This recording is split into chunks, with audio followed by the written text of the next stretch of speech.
Hi, can we talk about Sinaat Chinam for a minute? Because it's almost Tishaa B'Av, and this is a phrase that's being thrown around a lot, the idea of Sinaat Chinam. And between you and me, I think we don't really relate so much to it because we define it as baseless hatred. Don't hate someone for no reason. And we sit there and we're like, hate? Like, I mean, I don't hate anyone. I don't think anyone hates me.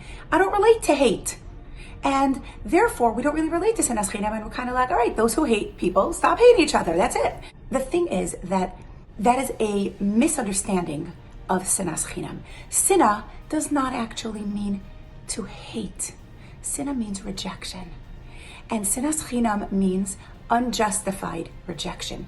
Rejecting people simply because they are different than we are. We look at someone, we size them up, right? Oh, okay, you're in this box. You're in this category.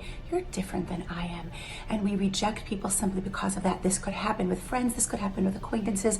This could happen between two strangers who don't even know each other and are making assumptions about each other. But this can also happen within our own families.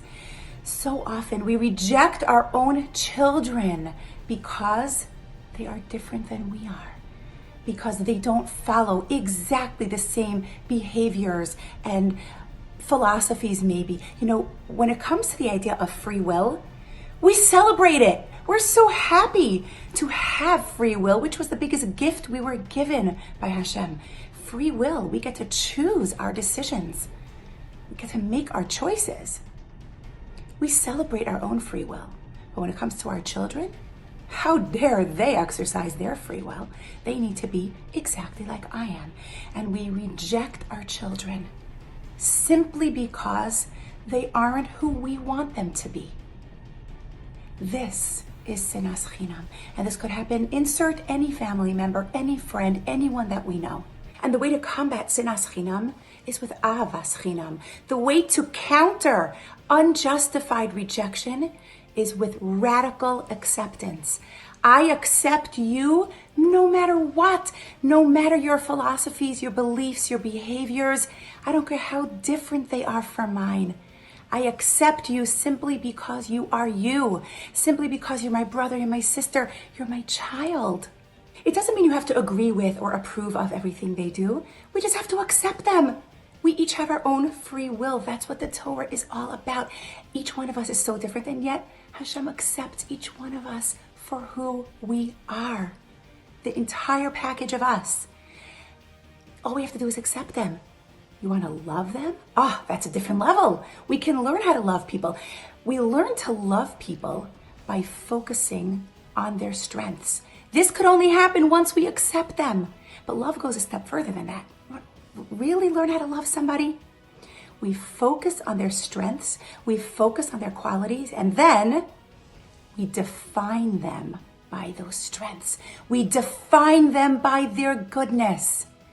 None of us are one-dimensional. We all are such a diverse package of positives, of negatives, of weaknesses, of strengths. This is who we are. We need to accept people radically and then learn to love them. But acceptance is key. And here's why it's so difficult. Because there is one person whom we need to accept more radically than anyone else in our entire lives, and that's the hardest person to accept. That's ourselves. Sometimes we have Sinaat Chinam towards ourselves. We reject ourselves for no reason. We reject ourselves unjustifiably, baselessly. We define ourselves by our weaknesses. We define ourselves by our mistakes, by our deficits, and we spend our whole lives fighting against the people we are, fighting against ourselves.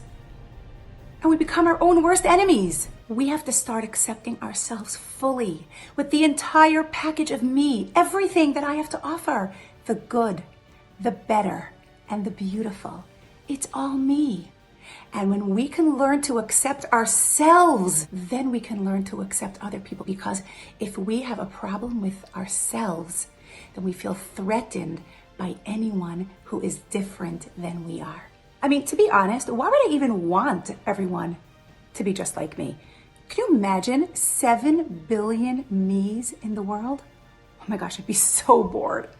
Let's commit to ahavas chinam. Let's commit to full and complete acceptance of our children, no matter who they are. And let's make sure that they feel that acceptance and that love from us. Let's accept everyone around us, no matter who they are, especially starting with complete and full acceptance and love of ourselves. Have a very meaningful fast.